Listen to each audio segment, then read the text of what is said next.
میرے نبی پاک نے فرمایا 3 کام کرو تمہیں فائدہ ہوگا. حضرت عبدالرحمن ابن عوف فرماتے ہیں میں نے اس کا تجربہ کیا اس حدیث کا, اور آپ فرمایا کرتے تھے مجھے اللہ کی عزت کی قسم جو میرے نبی نے کہا حق اور سچی کہا ہے, حق اور سچ کا. حضور سید عالم صلی اللہ علیہ وسلم نے فرمایا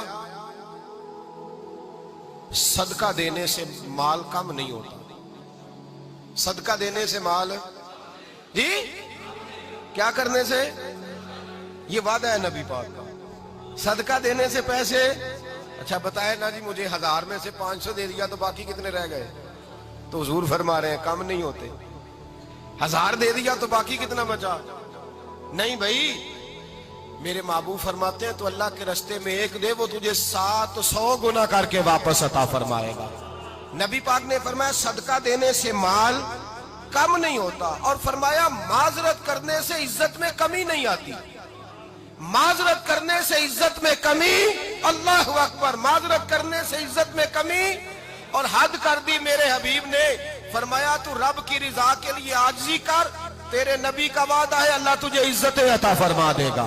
تو جھک جا اللہ کی رضا, عاجزی اختیار کر, سادگی اختیار کر, سادگی عاجزی کر, تجھے اللہ 2 باتیں اس میں ارشاد, ایک معذرت کر غلطی ہو جائے, اور دوسرا پہلے عاجزی کی بات سنے.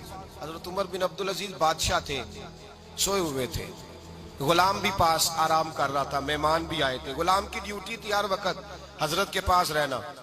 اب سوئے ہوئے, دیر ہو گئی, غلام بیچارہ تھوڑا تھوڑا اونگ آتے آتے سو گیا. حضرت چراغ روشن تھا, کچھ لکھ رہے تھے, مہمان بیٹھا تھا, خادم سو گیا. اب چراغ نہ آہستہ آہستہ گل ہو گیا, بجھ گیا. حضرت اٹھے, بوڑھے آدمی تھے, چراغ صحیح کرنے. مہمان کہنے لگے حضور میں نہ کر دوں, میں نہ کر دوں. کہنے لگے نہیں تم مہمان ہو, مہمان سے خدمت نہیں لی جاتی. تو اس نے کہا غلام کو جگائیے. فرمانے لگے ابھی تو بیچارہ سویا ہے اور نیند سے بیدار کر دوں. خود گئے, اس میں تیل دوبارہ ڈالا, بتی ٹھیک کی, جلائی, واپس آ گئے. وہ مہمان, اب بادشاہ کا مہمان بھی تو کوئی بادشاہ ہی ہوگا نا. کہنے لگا حضور آپ اپنے کام خود کرتے ہیں, کیا لفظ ہے, کیا حسن ہے, اور 2 جملوں میں کیا تاثیر ہے.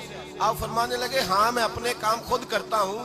جب میں گیا تھا تب بھی عمر بن عبدالعزیز ہی تھا, اور جب چراغ صحیح کر کے واپس آیا ہوں تو پھر بھی عمر بن عبدالعزیز ہی ہوں. میرے اندر کوئی تبدیلی آئی, میں وہی ہوں جو گیا تھا.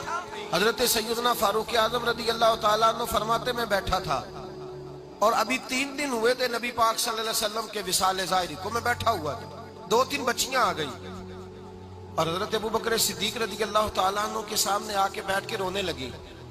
جناب صدیق اکبر رضی اللہ تعالیٰ عنہ کا بچیوں روتی کیوں ہو؟ تو کہنے لگے آپ خلیفہ بن گئے ہیں. جب سے ہمارے ابا کا انتقال ہوا تھا ہمارا ذریعہ معاش یہ تھا کہ ہم نے بکریاں رکھی ہوئی تھی.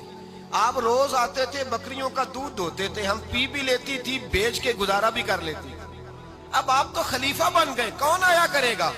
تو حضرت ابو بکر صدیق فرمانے لگے تمہیں پتہ ہے جو خلیفہ ہوتا ہے وہ تو خادم ہوتا ہے قوم کا, میں آیا کروں گا. حضرت ابو بکر صدیق روزانہ اٹھتے عصر کے بعد اور جاتے, خلیفہ ہونے کے باوجود ان بچیوں کی بکریوں کو پکڑتے, دودھ دھوتے, ان کے گھر میں دے کے آتے.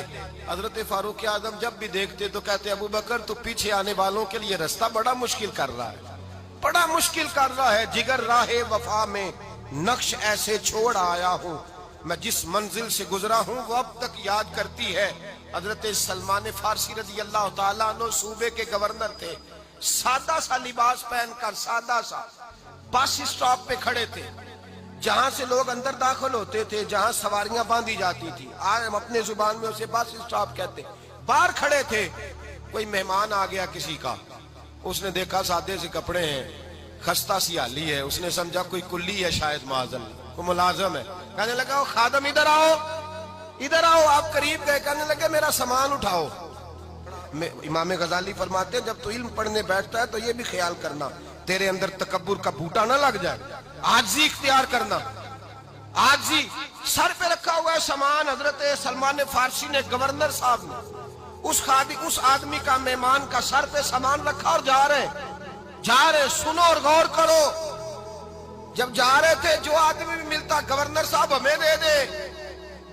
مہمان پریشان ہو گئے, کہنے لگے حضور آپ گورنر ہیں؟ فرمانے لگے نہیں, یہ تو میرا دنیا داری کا نام ہے جو ان لوگوں نے رکھا ہوا ہے، اصل میرا نام وہی ہے جو تو نے لے کے پکارا ہے، اصل نام وہی ہے۔ تو نے کہا غلام ادھر آ، آپ فرمانے لگے پہلے میں ایک یہودی کا غلام تھا، پھر رب تعالیٰ نے فضل کیا تو میں محمد عربی کا غلام ہو گیا، رسول اللہ کا غلام ہوں، اور جب میں نبی پاک کا غلام ہوا ہوں تو اس سارے صوبے کا امام ہو گیا ہوں، تو اصل تو میں غلام ہی ہوا نا۔ دوسرا میرے نبی پاک صلی اللہ علیہ وسلم نے ایک تو عاجزی سے عزت ملتی ہے، تکبر سے عزت، وہ جو بندہ جھجکتا ہے نا تیرے نیڑے جانے سے، تو کہتا ہے میری بڑی عزت کرتا ہے، وہ عزت نہیں کرتا۔ شیر کی عزت ہوتی ہے کہ خوف ہوتا ہے؟ بولے نا، تو نہیں نہ ڈر لگتا ہو دیکھو۔ شیر کا کیا ہوتا ہے؟ خوف، اس کی عزت نہیں ہوتی۔ تو درندہ ہے، درندوں کی بھی کبھی عزت ہوتی ہے؟ تو جو آدمی ڈنڈے کے زور پر لٹکا کے ڈنڈا اور وہ لوگوں سے عزت کرا رہا، تو بھائی یہ تیری عزت نہیں ہے، تیرا خوف ہے۔ عزت عاجزی میں ہے، انکساری میں ہے۔ اور دوسرا میرے نبی پاک صلی اللہ علیہ وسلم نے فرمایا عزت معاف کرنے میں ہے۔ عزت کس چیز میں ہے؟ بدلہ لینے میں عزت، یہ حقائق ہے۔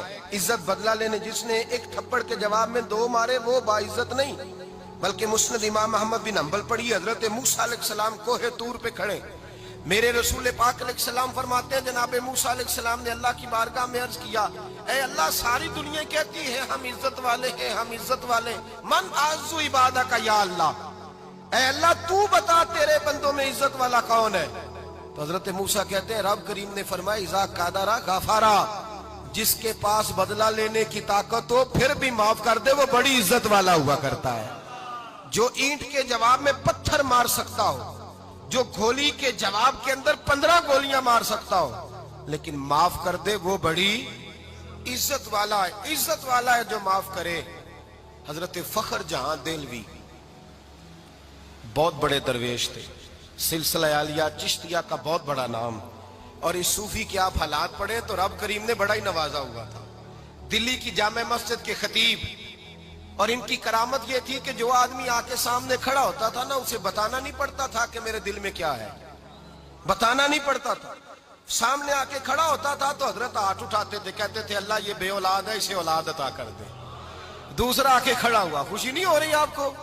دوسرا آدمی کھڑا ہوا، دوسرا آدمی، اس نے آ کے کہا دعا کے لیے سامنے کھڑا ہوا تو حضرت کہنے لگے اے اللہ بیمار ہے، وہ کہتا میرے دل میں بات تھی مجھے بتانی نہیں پڑی، اتقوا فراست المومن فإنہ ینظر بنور اللہ، نبی پاک نے فرمایا مومن کی فراست قلبی سے ڈرا کرو، وہ تو اللہ کے نور سے دیکھتا ہے۔